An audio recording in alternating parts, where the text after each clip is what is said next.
Can we, and if we can, should we try to force anybody into believing in God? This is a question that we need to face when we're dealing with the Church of Pergamum. Good day to everyone watching. My name is JC and I share spiritual truth so that we can learn to worship God in spirit and in truth. Now today I'm focusing specifically on the third church of the seven churches in the book of Revelation called Pergamum or Pergamos.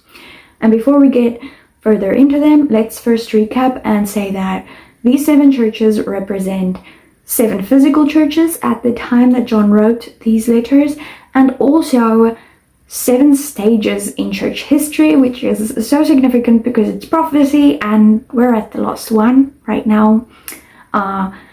Then also they represent three different kinds of churches, and we can also learn from them personally because we see how God sees certain behaviors and certain things that happen in the church. Alright, so let's actually get into it now.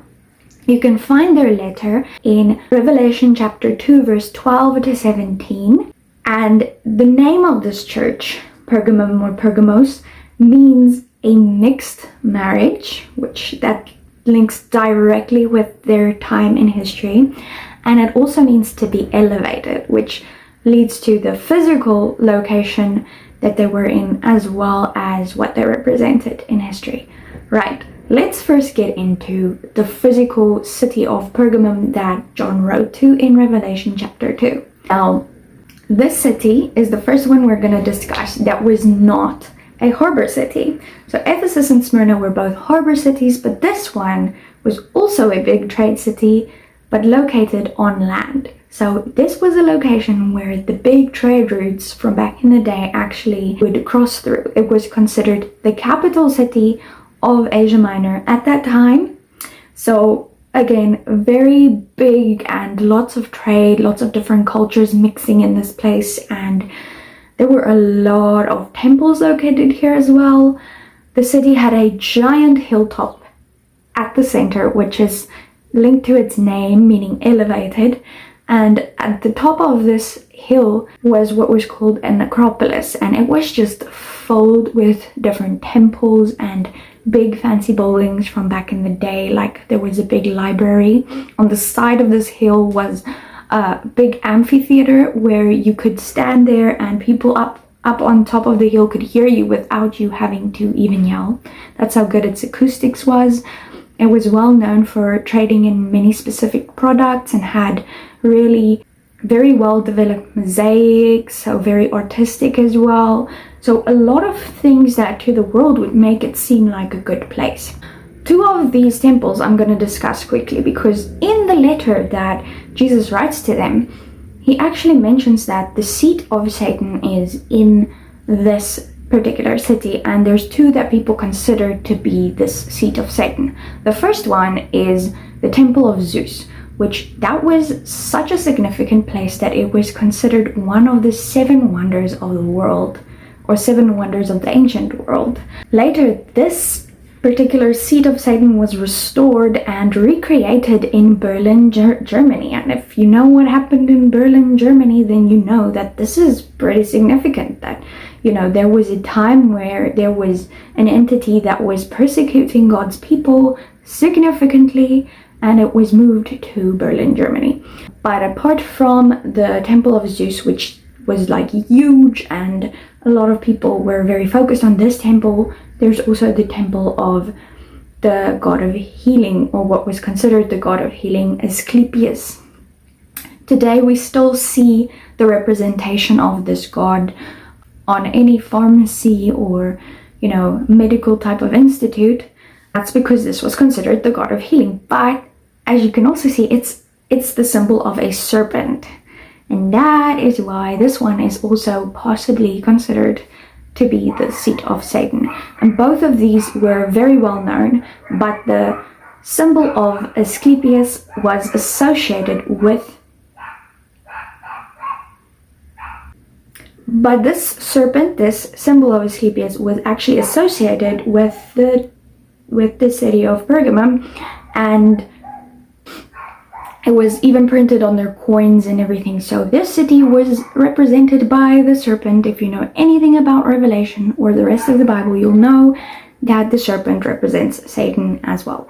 Alright, so that's enough about this city of Pergamum. Let's actually get into their time in history.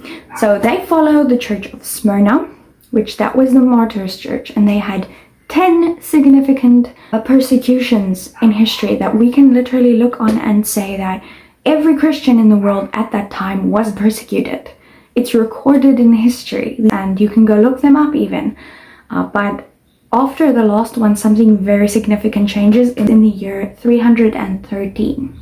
The emperor of Rome at that time was Constantine. Now, if you've ever heard of him before, then you'll know why he's significant.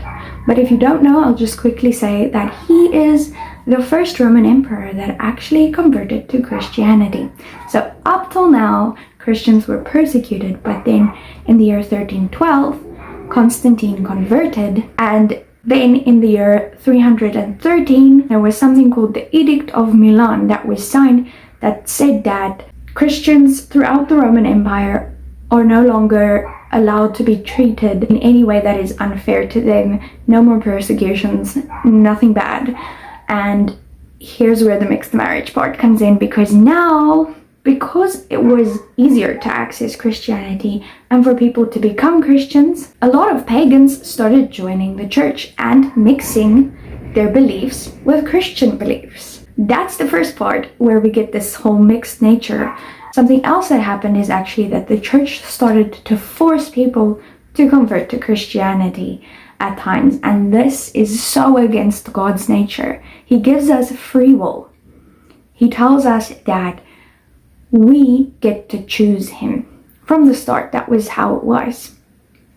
But the church had a lot of power at this time, and it was not just religious power, it was also limited political power. And that's when the church's political power started to increase, and this was never considered a good thing in Jesus's eyes. If you go and read this letter, you will see why I say that. Jesus also commends the people that were in this church that actually held to his message, but anything to do with the doctrine of Balaam and Balak, which is mixing in sinful behavior and natures with his church, he condemned that, and he actually said that this church was guilty of holding to that doctrine. They also did not condemn the Nicolaitans, which Ephesus was actually commended for not mixing with the Nicolaitans and calling them out, but this church, they just let the Nicolaitans run wild. Nicolaitans, Nicolaus means to rule over the people, and they allowed the church to basically rule the people by force, which is not God's way of ruling. He will come back and he will set up his kingdom, but he gives us a choice of whether we want to be a part of that kingdom or not. So it's never by force that we are forced to be a part of God's kingdom. And in this age, that was done, and it was against the will of God, and he makes that very clear in his letter. The church continues until somewhere in the 500s, when the first official pope of the Catholic Church is instituted, and I will talk more about that when we talk about the next church. But yeah, that's the end of the Church of Pergamos. What can we learn from this? Well, that we should never force our religion on anybody. We should love people, go to them in love, and share the gospel with them, but do so in love and not by force. And also that we should not live a compromised, sinful life and call that Christianity. God never allows for the mixing of pagan religions and Christianity. So when we want to follow God, we should follow him 100% with our undivided attention. In the next church, we'll get into Catholicism and all the things to do with that, Church of Thyatira. But until then, have a good day and like this video if you did like it, and remember to subscribe. Bye bye everyone.